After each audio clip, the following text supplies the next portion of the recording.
Good afternoon. You can hear me all right, yeah? Okay.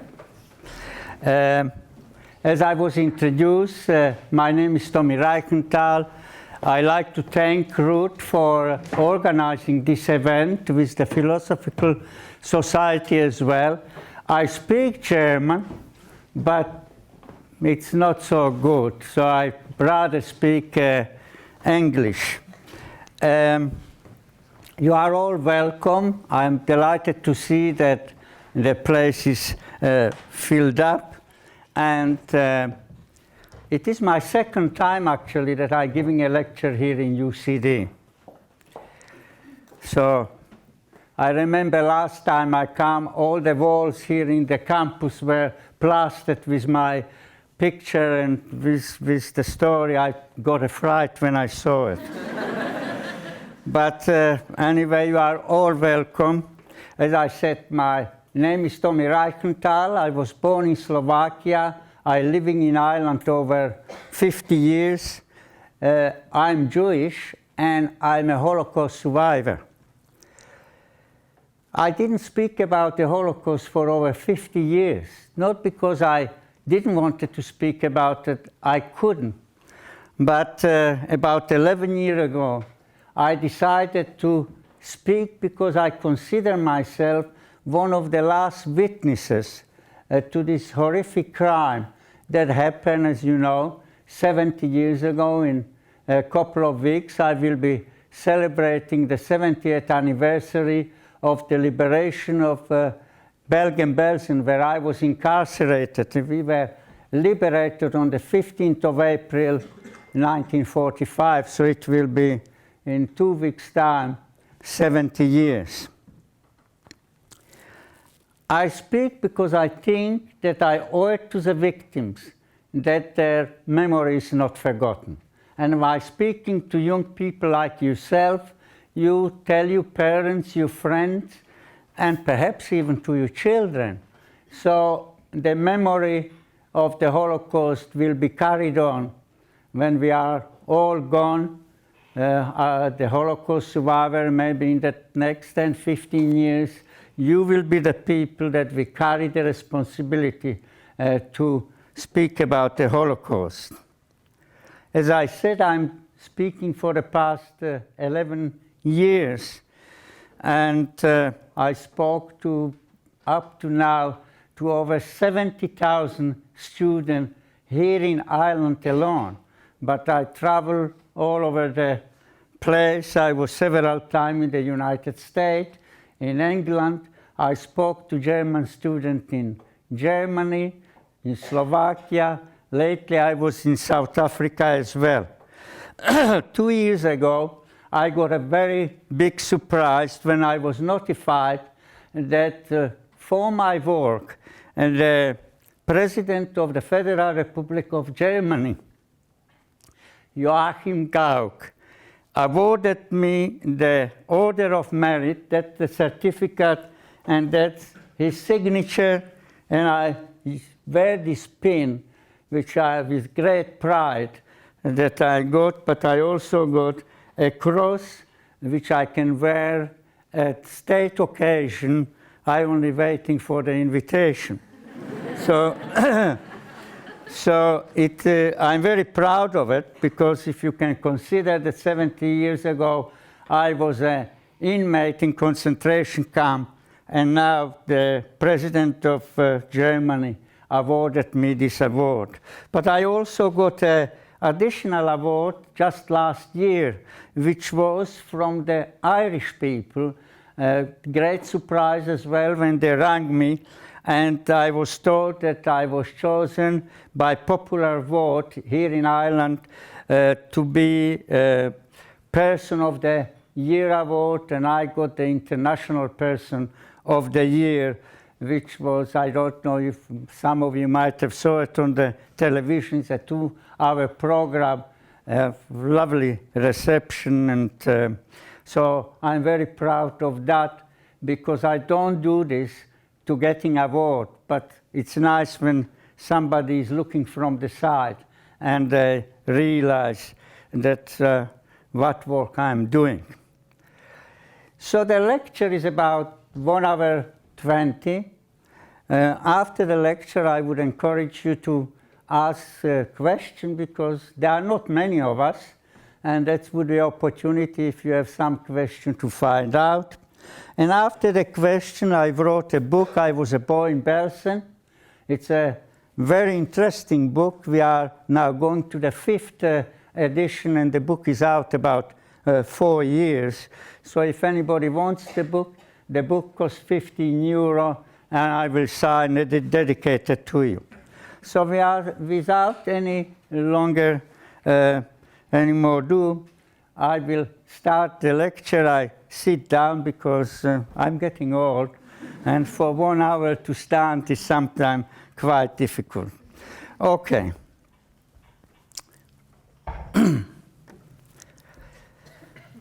We must understand that the Holocaust is not only about 6 million Jews that perish.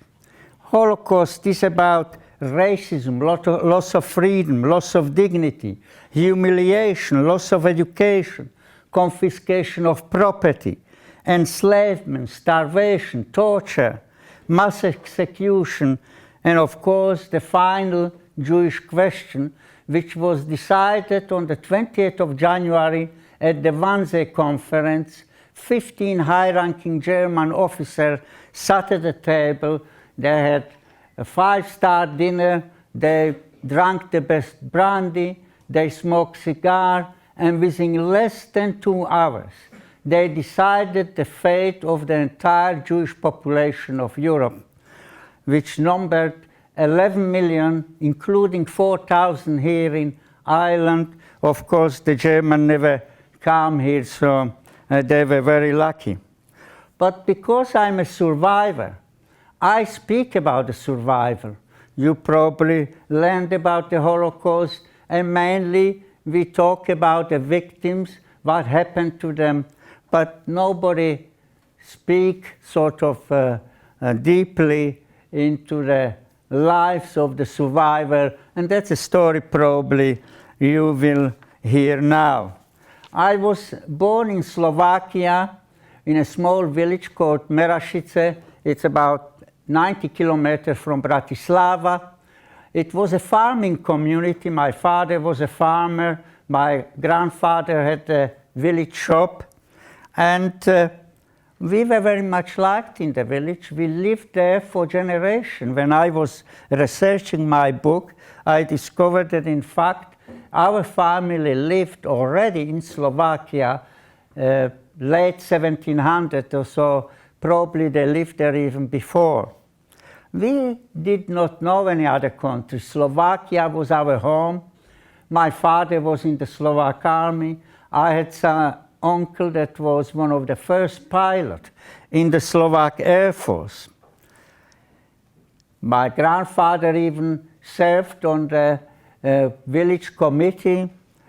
If anybody needed any advice, they always went to the Reichentals, because if they needed a good doctor or a lawyer, they went to ask for advice. So we were very much liked in the village. But all this began to change in 1939. When Germany invaded the Czech Republic, they annexed Sudetenland, and they also imposed a puppet government in Slovakia. The president of Slovakia was Joseph Tiso. He was a Roman Catholic priest. He was a big anti-Semite. He didn't like the Jews, and he surrounded himself with nationalists and extremists. And so the propaganda began against the Jews.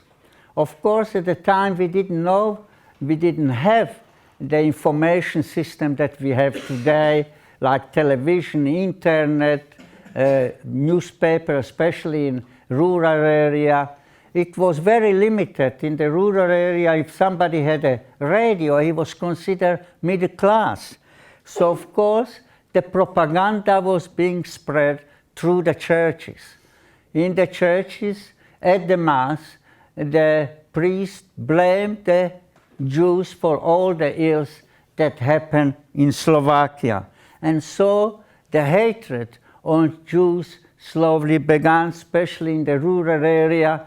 The church was very important. Slovakia is a Roman Catholic state, and most of the people are Roman Catholic.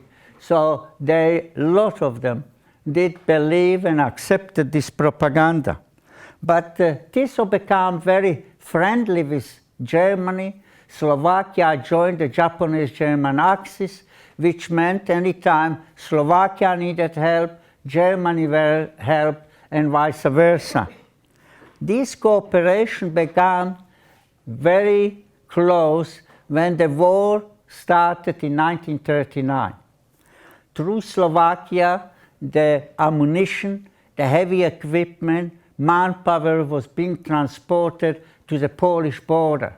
So there was a cooperation. The Germans paid for this service, which helped the Slovak economy, because at the time Slovakia did not have much industry, and that way it was very useful. Because of this friendship that was between Slovakia and Germany, while the rest of Europe was being occupied by Germany, Slovakia, in fact, was not occupied by Germany. Slovakia became an independent Slovak republic during this time. Also, many Slovak young men and women volunteered to work in Germany and help with the war effort. It is estimated that over 100,000 Slovaks worked in Germany in ammunition factory, engineering concern, where they manufactured, of course, the tanks and the heavy equipment. That again helped the Slovak economy, because these young people sent wages to home, and that was very useful, and their cooperation worked very much in favor to the Slovak government. But with all this cooperation, there was also a pressure from Germany against the Jews in Slovakia. And it didn't take a long time before the Slovak government introduced the first racial laws. They were called the Jewish Codex. It had 270 paragraphs restricting the life of the Jews. I just mentioned a couple of them. We had to wear a yellow star from the age of 5 whenever we left the house. We were not allowed to go to national school. We were not allowed to go to public places like cinema, theater, the public park, swimming pool. In other words, the Jewish people in Slovakia were ostracized from the Slovak society. As I said, we consider ourselves Slovak, and suddenly we were strangers in our own land. I have here a page from a newspaper, People's newspaper, which is dated 21st of September 1941, just after the Jewish Codex was introduced. I read you a couple of the headlines. Our laws are exemplary for the whole of Europe. Last all for the Jews. The strictest racial law against the Jews are Slovak. In certain aspects, the Slovak anti-Jews are stricter than the German one. They are, of course, referring to the Nuremberg law. So the Slovaks were proud what they did against their own people. You can see here a caricature showing a book, Jews are falling out, and a Jew is looking up, signifying that the legal law no longer covered the Jews. So you can imagine, after a headline like this, many Jews were being beaten on the street, many synagogues were burned down, there were some fatality as well. Slogans were being written on shops and businesses. Jewish property was being damaged. Of course, the Jews couldn't even complain because the law did not cover them. At the time, I was 6 years old. I started the school in the village, but once these laws came out, I was kicked out because I was Jewish, and I had to go to the neighboring town. Of course, in the village. I never wore the yellow star because everybody knew us anyway, and there was no police to enforce the law.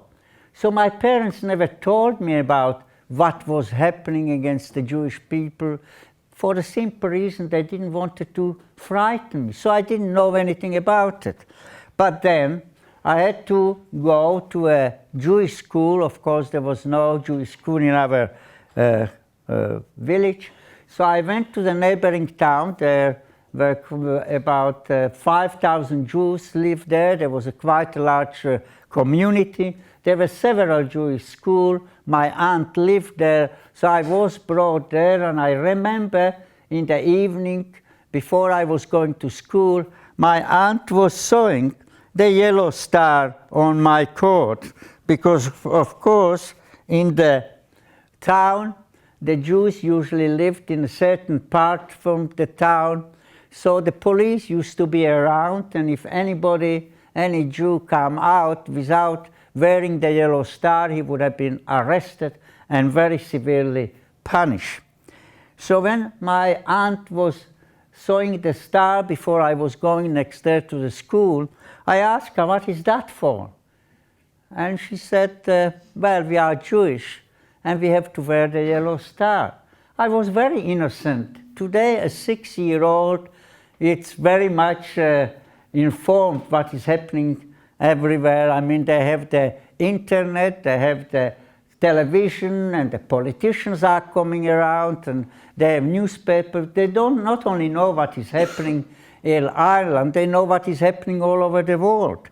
But I didn't know much what was happening beyond the village, never mind in the country. So I didn't know anything about it, and when my aunt told me we are Jewish, we have to wear the yellow star, I didn't ask questions. I just went to school, and a couple of times my aunt came because the Jewish community was certain part of the town. So the community hall, the synagogue, the school was all very near. I think the school was about 200, 300 yards from where we lived. So she went with me 2 or 3 days, and then she said to me, "You can go on your own."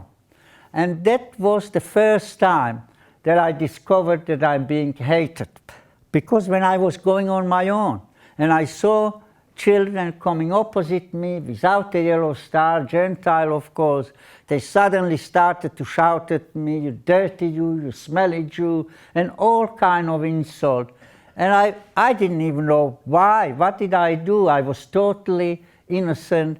But later on it became more aggressive. They started to spit at me, throwing stone after me. So I remember I used to run all the way to the school and back from the school. And when I saw children coming opposite me without a star, I would run to the other side of the street so that they don't catch me. They did catch me a couple of times, gave me a couple of kicks in my backside and let me go. So it was very hard time to be a Jewish person at the time. But at the time, also a high-ranking German officer came and joined the diplomatic corps in Slovakia. His name was Dieter Wisliceni. He came and he became the advisor to the Slovak government on Jewish affairs. But he also began to gather the information about the Jews in Slovakia. In other words, where they lived, what businesses they ran, what professions they were, all the relevant questions that the Germans wanted to know, because of course they had the plan already against what they're going to do with the Jewish people. So they wanted to have all the information that was necessary. It was at the time towards the end of 1941, the Germany needed more volunteers to come and help with the war effort. But at the time already Joseph Tiso set up a dictatorial government, a fascist government. Many Slovaks suffered. Anybody that belonged to different political outlook, or anybody that spread any rumors against the government, was being arrested, sometimes never seen again. So the Slovak people began to hate the Tiso regime, and when the call came out that Slovak people should, Slovak young men and women, should volunteer to work and help with the war effort, not many came forward. That was very embarrassing for Tiso, that he couldn't serve his master in Berlin. But some of his extremists in the government suggested, what about, they went to Vyslizeny and asked him, what about if we give you young Jewish men and women, work as slave labor in Germany, Poland, wherever you need them. Vyslizeny went to Berlin, he consulted with his superior, and they agreed to this arrangement. And so, beginning of 1942, first arrest of Jewish people, Jewish young men and women, began in Slovakia. Of course, among them were our teacher. They were being taken away, and I think it was about February 1942 that we were told that the school is closing and we can go home. And so my education ended. The next time I went to school was beginning of 1946, of course, after the war. So I completely lost my basic education. And I never forget the time when I had to start my school in 1946. I was already 10 years old at the time, and I had to sit with 6, 7-year-old kids in school because I couldn't write, I couldn't read, I couldn't do any mathematics. So it was a very embarrassing and demoralizing time for a boy of 10, because at that age, 1 or 2 years makes a huge difference. So I had to work very hard, so my brother as well. We had to work very hard to catch up with our own age and join the classes, and we continue to learn. I have to say, with all our setbacks, we didn't do badly. My brother became a big industrialist, and he did very well. And I also ended up having my own business, and I retired only about 12 years ago. So I didn't do badly either. But when the young Jewish men and women were being taken away very quickly, the Slovak government realized, if all these young Jewish men and women will be taken away, they are the breadwinners of their families. Slovakia will be left with the old people, the mother, the children, and Slovakia will have to look after them. And therefore the delegation went again to Vyslizeny and said, you know, you're taking all the young Jewish men and women. We will be left with the rest of the family because they are the breadwinner, and the government will have to look and support them. Why don't you take all the Jews away? And so a large delegation went to Berlin again with Vyslizeny. Among other people, they met Adolf Eichmann as well. You might have heard about him. He was the man that transported the Jews into the extermination camp, and they reached an agreement. There were several paragraphs in this agreement, but I want to mention only 2, which are so special. First of all, the German demanded that Slovakia pays 500 mark for every Jew they will take away. That 500 mark was supposed to be a settlement money. In other words, they claimed that when they take the Jews, they will have to feed them, they will have to clothe them, they will have to teach them some work to do so that they can earn their own upkeep. And until that happens, that 500 mark will cover this expense. Why do I tell you this paragraph? Because it was a unique agreement. No other country in Europe ever paid the German for taking the Jews away. Only Slovakia. And that was done under the watchful eye of a Roman Catholic priest, Joseph Tiso.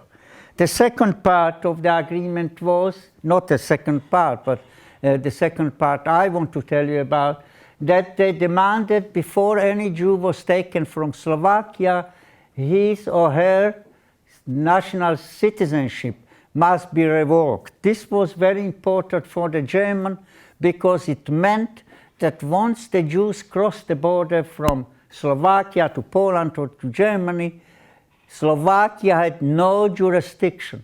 What will happen to these people? Of course, today we know what happened to them. The deportation went unabated from March 1942 till October 1942. Slovakia had in March 1942 around 85,000–90,000 Jews, 3% of the population. The deportation went unabated for these 6 months. During this time, 52 transports left Slovakia, each transport between 1,000 and 1,500 Jews. Altogether, 58,000 Jews were deported during this 6-month period. According to the statistic after the war, out of these 58,000 Jews, only between 280 and 500 survived. Rest of them all ended up in the extermination camp, mainly in Auschwitz and Birkenau. Among them, 35 members of my family, my uncle, aunt, my grandparents, cousin. I remember them all. They used to come for the holiday to the village because we had always a little more, especially during the war. So they come, our cousins, they come to the village for the holiday. I used to play with them, I knew them. One day we said goodbye to them and said, when all this is over, we will be reunited, but we never saw them again. I remember when they came from my grandparents, from my father's side, it was about June 1942. They came, they picked them up in the house. I remember my father arguing with the policeman because the policeman was a local man, and he said, how can you do this? You used to come to my grandfather's shop, he used to give you sweets, he was a kid there, and now you are taking them away. And he said, that's my order, and he took them away. And again, we hardly cried, we just said, when all this is over, at the time we didn't know anything, what was going to happen. We said goodbye, and probably within a couple of days or week, these people ended up in Birkenau and ended up in the gas chamber. In fact, the Slovak jury was the first Jews that were being gassed in Birkenau. At the time, Eichmann delayed the deportation by about 2 months because the gas chambers were not ready. And when they started to work, the Jews of Slovakia were the first one that were gassed in. But at the time, as I mentioned, the government was hated by the Slovak, and eventually they rebelled against the government. It was 29th of August 1944 that there was a rebellion, uprising in Slovakia. As I said, Slovakia was not occupied by Germany because it was a friendly nation. At the time, many soldiers defected from the Slovak army, joined the rebellion. Police defected, the police force joined the rebellion. And so Tiso had no power to stop this uprising. And therefore, for the first time, Germany occupied Slovakia in August 1944. They didn't occupy Slovakia for the reason that they want to occupy the country, but because they wanted to save their friendly regime of Joseph Tiso, which of course they managed to do. Within 3 weeks the uprising was suppressed, and on this uprising many Slovaks lost their life. It is estimated that within these 3 weeks over 17,000 Slovak young men and women lost their life fighting, but of course they couldn't fight against the might of the German army. But the resistance continued. Unfortunately, with the German army, also a unit of Adolf Eichmann arrived to Slovakia. It was the Gestapo. And we knew when the Gestapo will join the Slovak police, the Hlinka Guard, two of them together will get very efficient, and they will put spies in the villages and towns to spy on the remainder of the Jews in Slovakia, which was around 25,000. And we knew that sooner or later we will be betrayed. And at the time already the news were filtering what was happening in this extermination camp. So we decided to leave the village. In fact, my father, in the first phase of the deportation, which was from March till October, basically Jews that were not useful to the economy were being arrested, like small shopkeepers, government employees, Jewish soldiers that were discharged from the army. They were being taken away. But because my father was a farmer, we were useful to the economy, and therefore in this first phase, which was from March till October, we were not taken away. But of course now that Slovakia was occupied by the German army, and there was the Gestapo and the persecution against the Jews really began very earnest, because they wanted to get the remainder of the Jews in Slovakia. We knew that no document will help us, and therefore we decided to leave the village. But of course, with a name like Reichental, we wouldn't have got very far. Or we were German, or we were Jews. We were not German, so they would have caught us very quickly. The Gestapo was on every train station. Everybody had to identify himself. Soldiers were on every crossroad. You had to identify yourself. So we needed false paper. The priest of Merašice, the priest in our village, he was a good priest. He was friend of my parents. They socialized, and they used to play cards every week. And he did not preach hatred of Jews in the church. He prayed Christianity. And therefore, he was very friendly. And he even suggested to my mother, you know, it's very difficult to be Jewish. Why don't you convert? I will make the conversion, and you can be a little safer. But it wouldn't have helped us anyway, because the law in Slovakia was that you had to be converted before 1922, which would be recognized. Anybody was converted afterwards was not recognized as convert, because many Jewish people did anything just to save their lives, and many of them did convert, and it didn't help them, because you had to be converted before 1922. But this time, my mother said to the priest, we need help, and since you were prepared to help us, we need false paper with a Slovak name. Can you help us? And he said yes. And within a couple of days, he obtained for us false paper with the name Vida.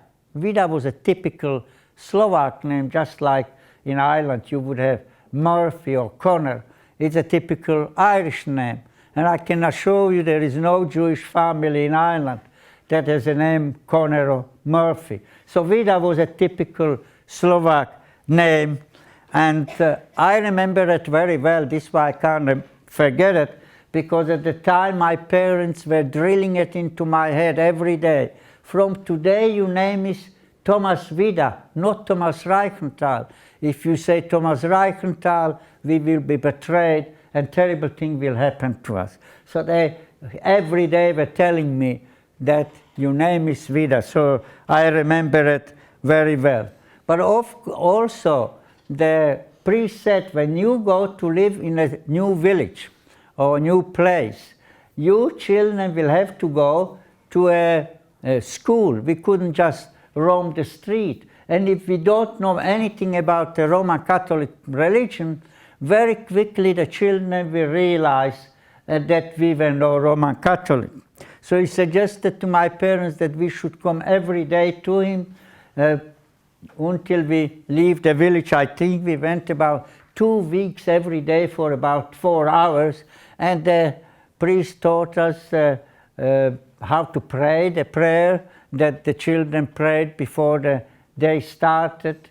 He taught us about the various holidays in the Roman Catholic calendar, about the Station of the Cross, how to cross ourselves, how to make a grace, all these little things that we were not totally ignorant when we go to a national school and we will be sitting with children, so that we know something. And so it was in September 1944 that we left the village. It was my mother, my brother, and myself. We went to Bratislava, where we were going to pick up my grandmother, my mother's mother, and my father stayed in the village. He had to look after the livestock, after the farm. He said, look, I have a lot of friends in the place. If the police come, they will warn me, because, as I said, the Slovak people did not cooperate with the government anymore, because it was a fascist government, and so I will be all right. We left the village, we went to Bratislava. We were there only about 2 or 3 days when we were notified from the village that in fact my father was taken away. At the time, of course, adults among us already knew about the gas chamber, about the things that were happening in Poland, and my mother thought, that's it, she will never see her husband again. But after several days, we received a postcard from my father. There were 4 words: I'm alive, don't worry. We didn't know where he was, what happened to him. But thankfully, after the war, we were reunited with my father. And he told us what happened. One day he was out looking at his field out from in the village. I used to go many times with him. We used to take the dog with us in a nice day. We walked out and looked in the field that all is growing well. There is no disease in the vegetation or anything. And this day he was going out, and this lorry was coming on the road. He didn't think anything about it. He didn't jump into the ditch to sort of hide or anything. But unfortunately, this lorry was a Hlinka guard lorry, a police lorry. And one of the men that arrested my grandfather, by the way, was on that lorry. And when the lorry came near to my father, he shouted, "That's a Jew." And my father was picked up. He was not even allowed to go to the village to pick up some clothes or anything, because the man was very embarrassed that he betrayed my father. He was taken to a detention camp in Slovakia, Seret. There he was put into cattle cart, and he was being taken most probably to Auschwitz. But the train was going during the night, which they also did go in the night, because they didn't want to show the population what they were doing to the Jews. One of the people in the cattle cart stood up and he said, "I'm going to open this carriage, and anybody wants to save himself should jump after me." This man escaped already twice before. He was a Hungarian man. He was a crook. He was a safecracker. And he put a saw blade in the handle of the suitcase, and he proceeded to take this saw blade out. He cut a hole in the door. I don't know if you saw a cattle cart. They closed it from outside with a hook, so you can't open it from inside. But of course, he managed to cut the hole. He opened the carriage, he opened the door, he jumped out. My father was standing not far from him, jumped out as well. And after my father another man jumped out. 3 people only jumped out from this carriage. There were about 50, because not everybody had the courage to jump from a fast-moving train into the darkness. These 3 men proceeded to go to the forest until they met the resistance army, the partisan. They joined them. They fought with them against the Germans till end of the war. Apparently my father, he was perfect in German, he spoke perfect German, so he became an interpreter to a Russian officer. When they caught German soldier, he used to interpret the interrogation and also carry explosive to sabotage mission. So he fought against the German till end of the war, and thankfully he survived. It was 16th of October 1944 that my mother was going to pick up her mother in a laundry shop. She put my brother and myself in a photographic shop about 300 yards from the other shop and said, I will pick up my mother, and then we go together to the train station and we go to this new place. When my mother entered this laundry shop, she saw a lot of police inside. She saw her mother, she was beaten up, her face was all swollen. She knew something terrible happened here. So she pretended that she came to collect laundry. Apparently somebody betrayed my grandmother.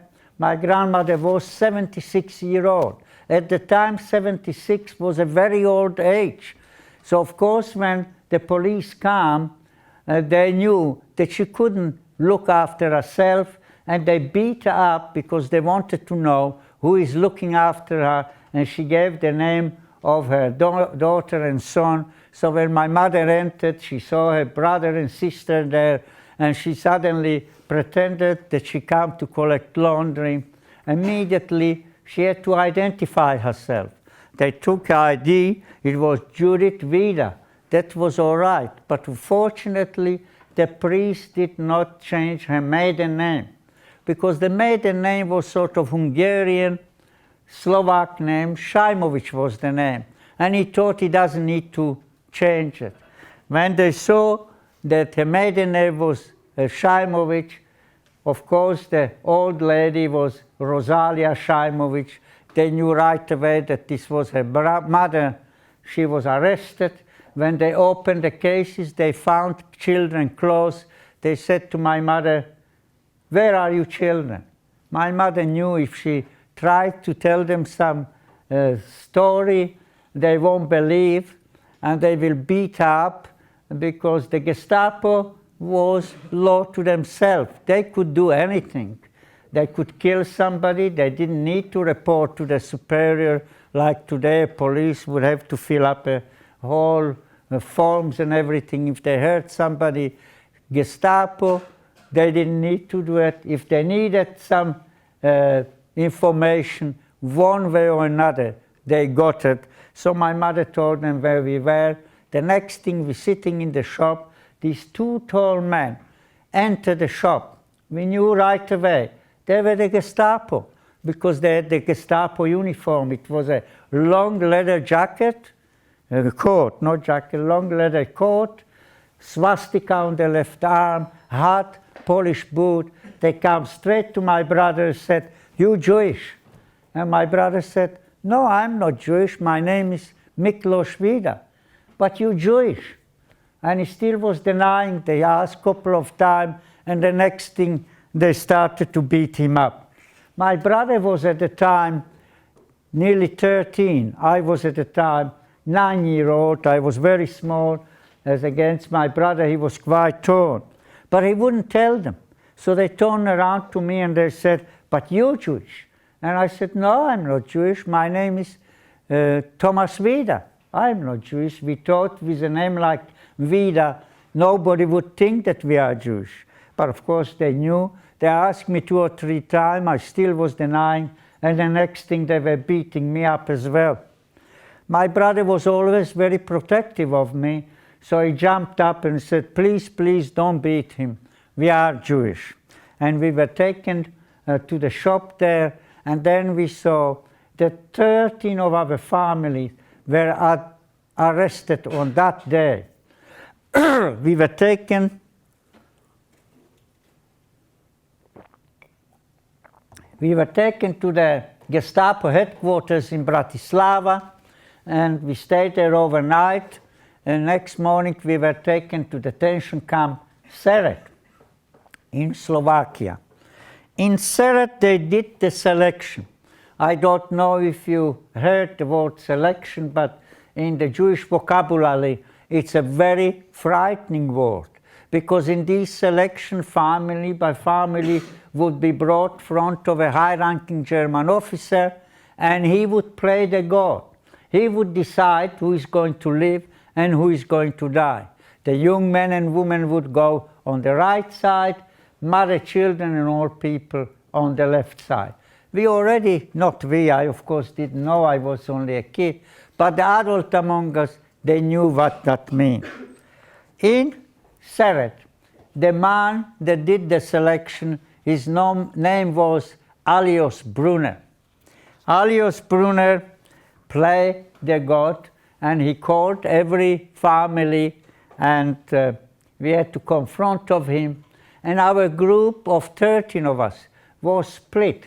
7 went to the right, and 6 of us, which was my grandmother, my aunt, one of my cousins, my mother, my brother, and myself, to the left. So you can imagine the adult among us, what they thought, what will happen. All this happened very quickly.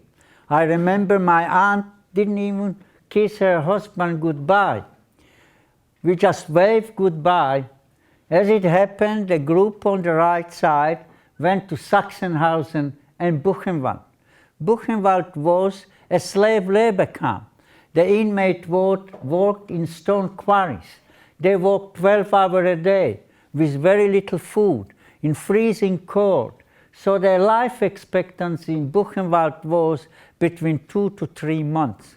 So unfortunately, out of the group of 7 that went to the right, only 1 person survived. It was my cousin, he was 15-year-old. The other 6 perished in Buchenwald and Sachsenhausen. When we waved goodbye to them, we did not realize that was the last time we saw them.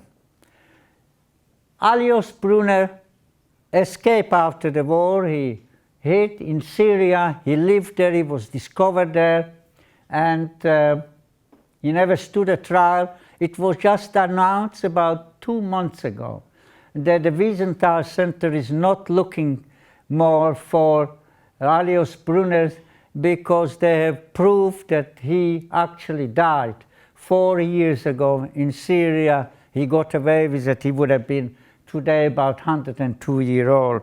But he never stood a trial for crime against humanity for the simple reason that the situation in the Middle East, of course, when the Germans asked for his extradition, that they can put him on trial for crime against humanity, in the situation in the Middle East, of course, the Syrian wouldn't give him up, and therefore he got away with it. We were thrown, it was on the 2nd of November 1944, we were thrown into the cattle car. There was straw on the floor, an open barrel in the middle with a couple of buckets which served as toilet. Once the door closed behind us, our civilized life ended. And I can't describe it, and I always say, what that means for people that lived a civilized, comfortable life, and suddenly from 1 minute to the next, you find yourself in this situation. There was no privacy, there was no hygiene, we had very little water and food. We were traveling like this for 7 days. It was something indescribable. People were crying. One person actually died in our carriage, and for the first time, as a 9-year-old boy, I saw this corpse lying in front of me. Occasionally, the train, when they stopped on a sideline, they would empty the barrel, they would give us some water and food, and we continued. The stench was unbearable. The situation was very bad because there was not much air. I don't know if you saw a cattle cart. It's not very big. There are no windows. There are only 4 vents in each corner of the carriage. So there was very little air. The conditions were really horrific. But on the 7 days, it was on the 9th of November, middle of the night, suddenly the train stopped, the door was flung open, and we were greeted with shouts, "Heraus, heraus, schnell, schnell." They were SS guard with Alsatian dog, and they were pushing us out of the carriages. There was a system that really made sure that we were totally demoralized, that we didn't do anything else, only what we were told. I remember at the time when we were going from the carriage, my brother was quite tall, and suddenly the German SS man grabbed him by the shoulder and said, "You son of a bitch, go there and help this woman to get the corpse out of the carriage." We got very frightened that moment because we didn't want it to be separated. It was raining outside. The searchlight was lighting into our eyes. We couldn't see anything, so we were shouting the name Miklos, Miklos, so that he can join us. And after a couple of minutes, he joined us, and we were taken on a march. We didn't march on the road for the obvious reason. They didn't want to show what they were doing to the Jews. We were walking through the forest. The ground was very soggy, very difficult to walk. On each side were the SS soldier with Alsatian dog, with weapons. They were pushing us, schnell, schnell. Everything was schnell. We had to go fast, faster. We were very worried, of course, of my grandmother. She was 76-year-old, very difficult to walk. We didn't have any protective clothing. So it was a hard time for 2.5 hours like this, till we come to barbed wire, and we saw on the horizon a tall chimney with glow coming out. You can imagine the adult among us, they thought that's where we are going, because they already heard about the crematoriums, about the gas chamber. So they thought that this is maybe the last hours, maybe days, that we are walking on this air. The atmosphere was terrible. We were taken through large gates, and on each side we saw watchtowers with soldiers with machine guns, and we were led through the camp to this. I'm just going to move the microphones. They keep. You guys don't need the microphones, do you? To hear? I'm just going to move these out of the way. They keep picking up. Okay, okay. We can't be switched off here, no? I'm not too sure, but I'm sure it's okay. Yeah, okay. Is that all right?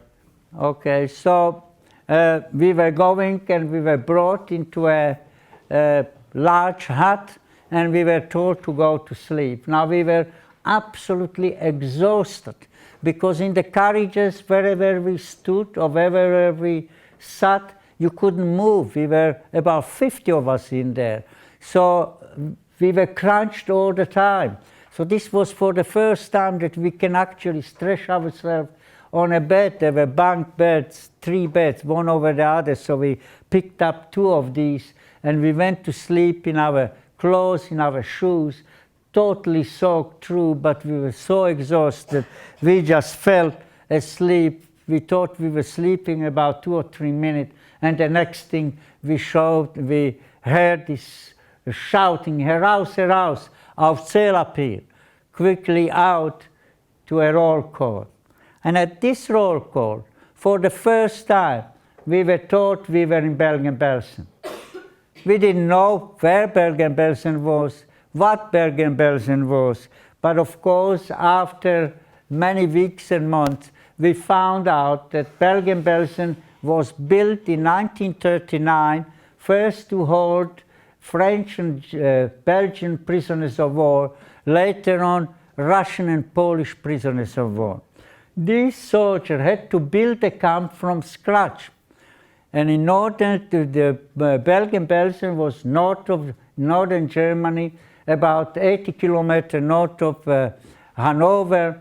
So it's very, very cold there. In winter, the temperature dropped to minus 15, 20, sometimes even to minus 25. And these soldiers had to build a camp without any roof.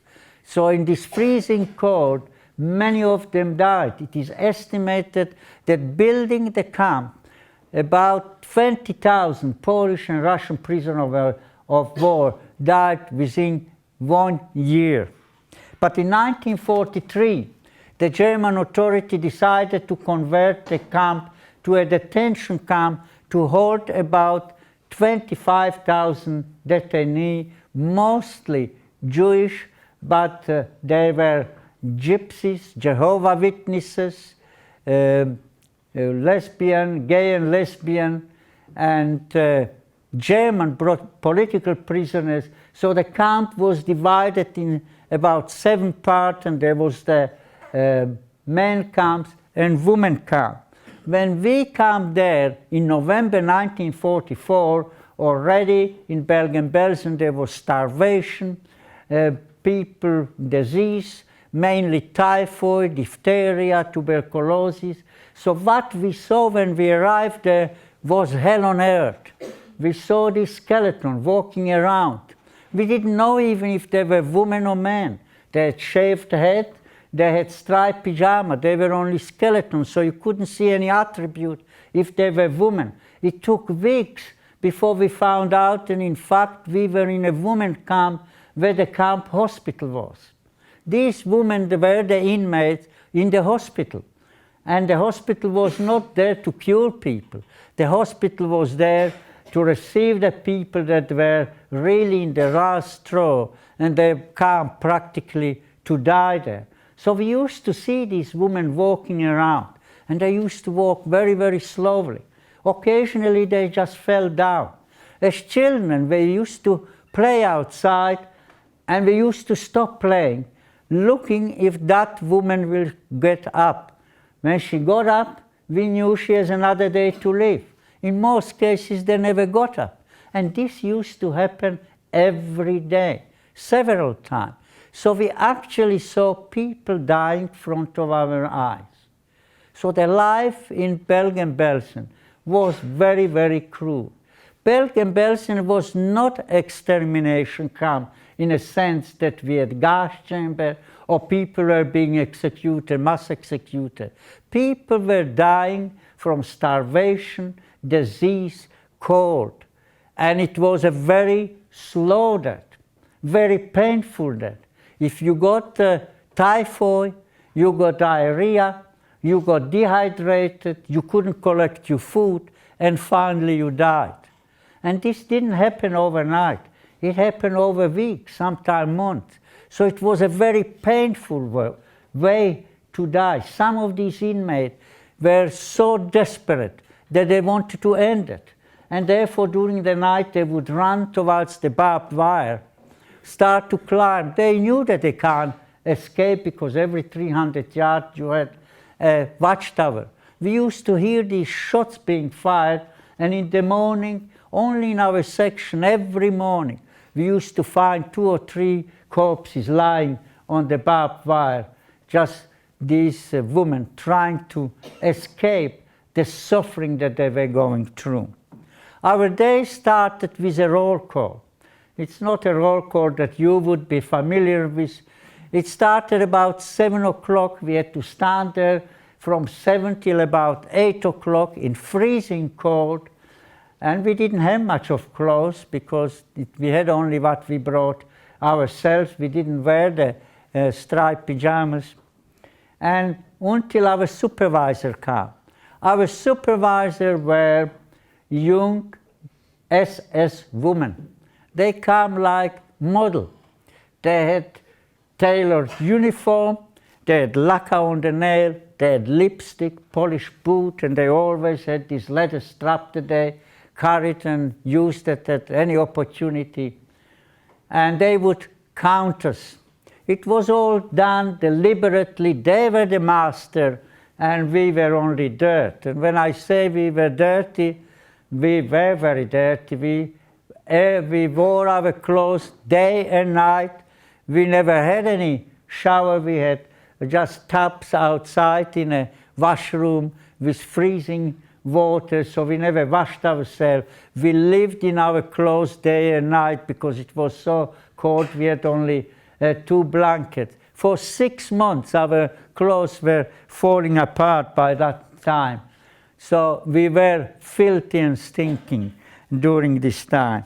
After the roll call, we got our breakfast. It consisted of 2 slices of bread and black coffee. Lunch, we had turnips that were cut into sort of square and boiled in water. Sometimes some potatoes were floating there. In the evening, we had 2 slices of bread, black coffee. Occasionally, we got a little square margarine or jam. And that was our food every day. The menu didn't change. That's what we ate. And that, if we want to translate it to today, amount of food we eat around 2,300 calories. Some people eat more, some people eat less. Our intake was 600 calories a day. It's a starving diet. In other words, it is equivalent to 6 crackers. Now you can live on 6 crackers for a couple of days, but then you're starving. And we didn't starve for a day or week, we starved for months. And when you eat like this all the time, you're getting skinnier and skinnier till you become a skeleton. The body eats itself from inside. I ended up like a skeleton. In fact, when we were liberated immediately, I was put into hospital, because if we were not liberated at the time that we were, it would have been only a matter of weeks, maybe months, I would have perished as well. Our life was the same.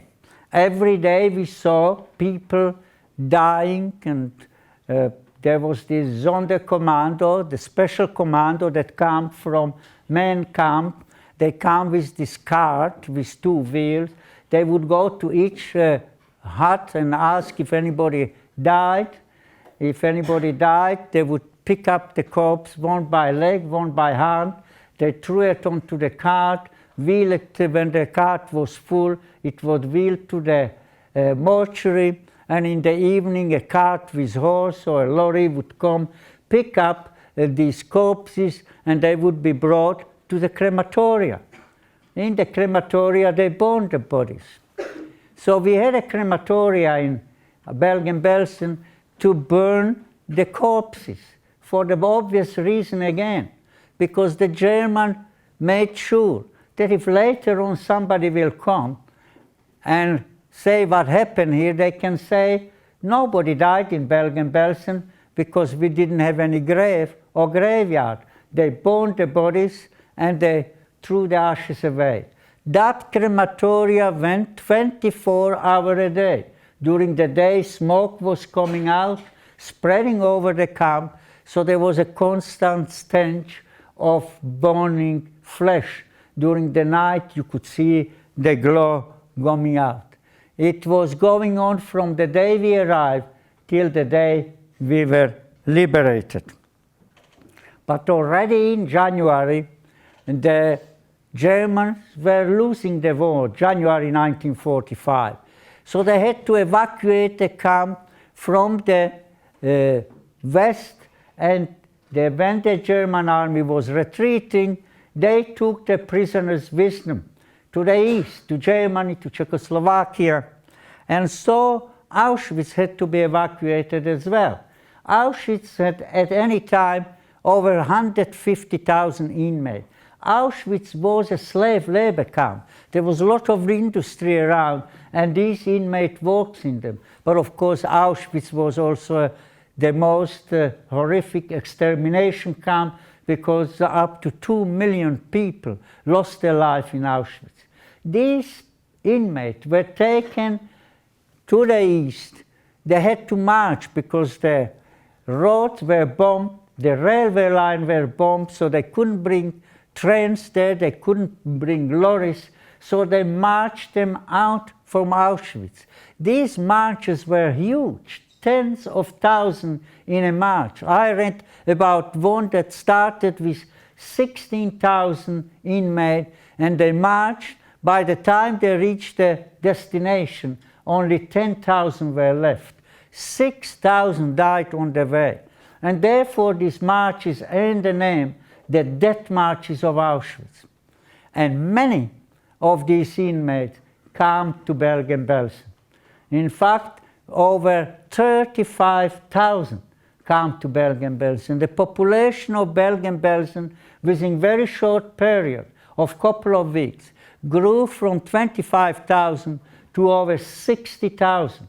There was no room for these people. There was no food for these people. So the huts that were built for 150 to 180 inmates suddenly contained between 600 up to 1,000 people.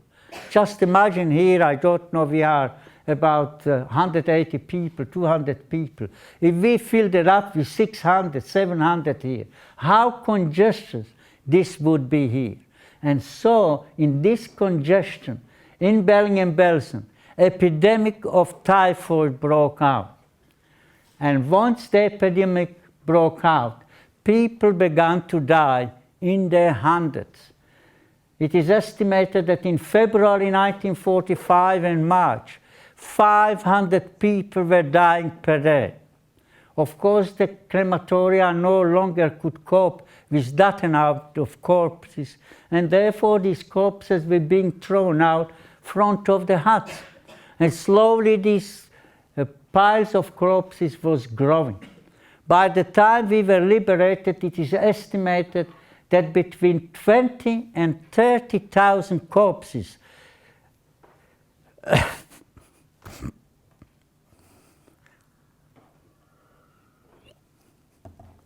between 20 and 30,000 corpses was lying all around us. The area that as children we used to play, this was a grassy area, was full with corpses. As children, we continued to play. Where did we play? Among these corpses. These corpses were decomposing.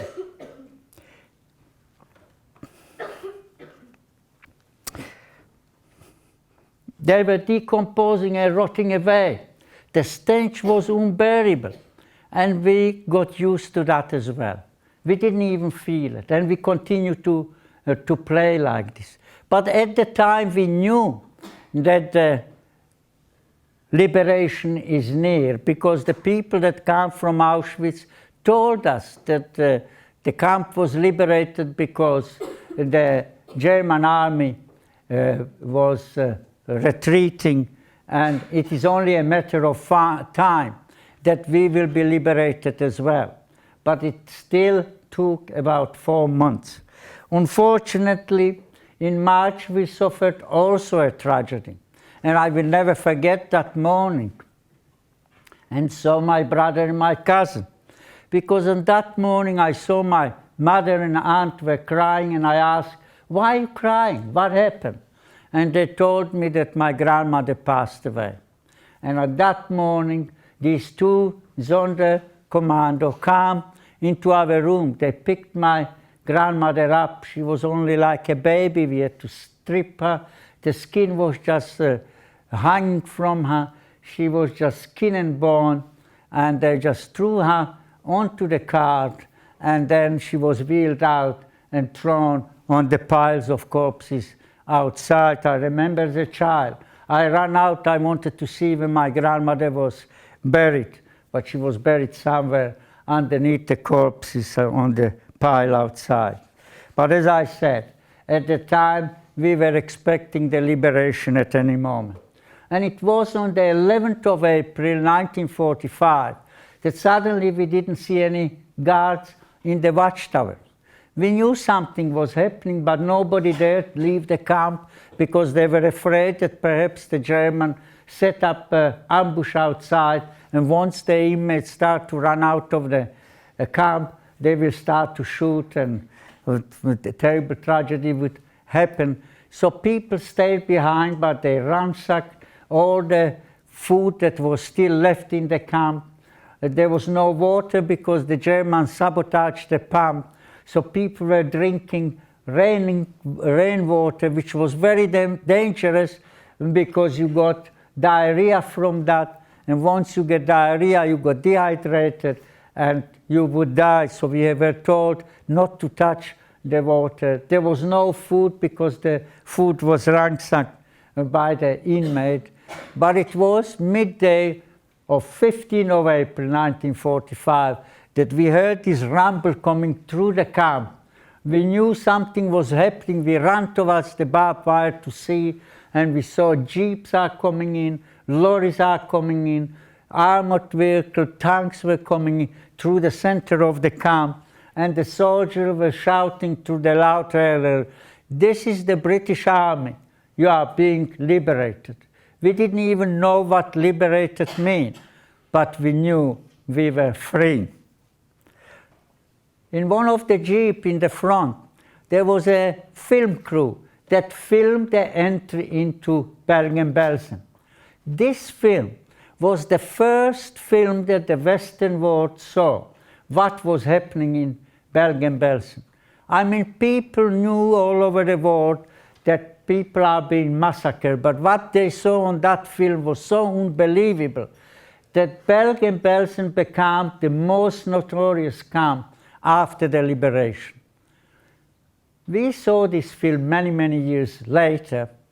You might have seen many times if you watched the program about the Holocaust, the archive film, and you see these corpses being pushed with bulldozer into large pits.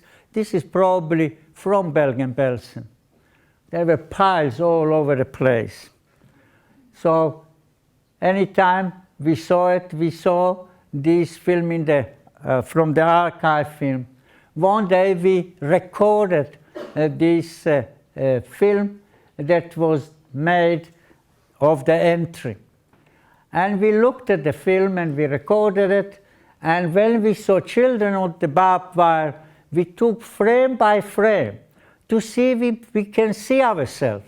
Because we remember, that was about 40 years later, we remember that we were at the barbed wire. And this is one of the pictures from that film. And you can see the children standing at the barbed wire there. And this boy here on the top, that's my brother. I am somewhere there as well, but I can't recognize myself. I might be behind one of these kids because I used to go with my brother. But this is the moment we were liberated. So we have the moment of the liberation. I don't show the picture from the Bergen-Belsen because they're very distressing. But I want to show you only one more picture to show you how dehumanized we were at the time. And this picture is also after the liberation. Bergen-Belsen was built in the middle of a forest. So you can see all these trees. And what you see here, they are all corpses. These corpses are not there from yesterday, they're there from weeks and months. This is April, so you can imagine these decomposed corpses, the stench that is around us. And there is a group of women. They are sitting there, they are cooking, and they are going to eat in the middle of this open graveyard. That's how dehumanized we were. I want to read you also a witness description of Bergen-Belsen after the liberation. This is a commanding officer is preparing a medical team to enter Bergen-Belsen, and he's telling them what to expect. At the time, Bergen-Belsen was called the horror camp. And here you are. The next morning, 17th of April 1945, on a parade, our commanding officer addressed us. He had visited the horror camp and corroborated the rumor. "It is unbelievable," he said. "There is no organization, no food, nothing.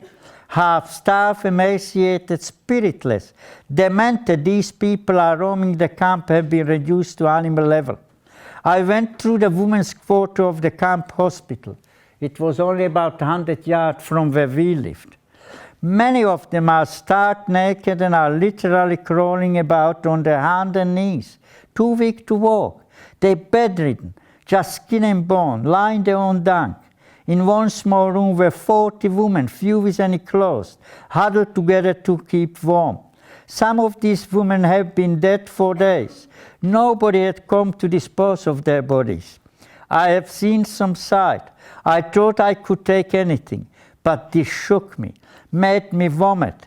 Outside the dead are piled 4 feet high over a large area, and bulldozers are having to be employed to shovel these bodies into large pits. I could tell you more, even worse, but this is too sickening to talk about. That was Bergen-Belsen. I want to also read you from a letter that was written by Reverend Morrison. He was a chaplain in the British Army that liberated Bergen-Belsen. And he wrote this letter to his he was Irish. He wrote this letter to his sister, Nora Birmingham, from Ballysimon, County Limerick. I just read you 3 lines from this letter.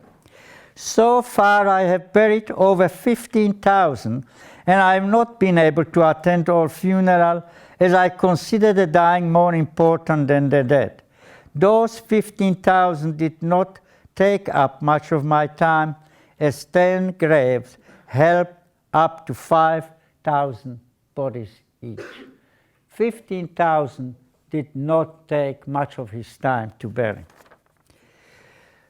I want to just mention a couple of statistics.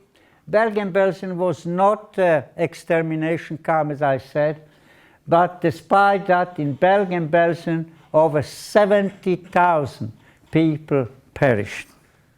Out of the Jewish population of Slovakia of 90,000, only 17,000 survived. Rest of them all perished in the Holocaust. Among them, as I mentioned, 35 members of my family. There was a trial in Lunenburg, not Nuremberg, in Lunenburg, which is not far from Bergen-Belsen. 42 guards were put on trial. 12 of them were sentenced to death, among them the commander of Bergen-Belsen, Joseph Kramer. He earned the name the Beast of Belsen. He used to stand on a balcony beside the kitchen in the camp, and when some of the inmates came near, they wanted to steal some food or something, he would shoot them. And we used to hear the shot being fired.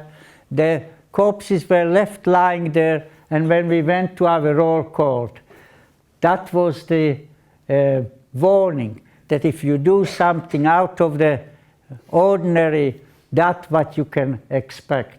That's why he left these corpses lying there.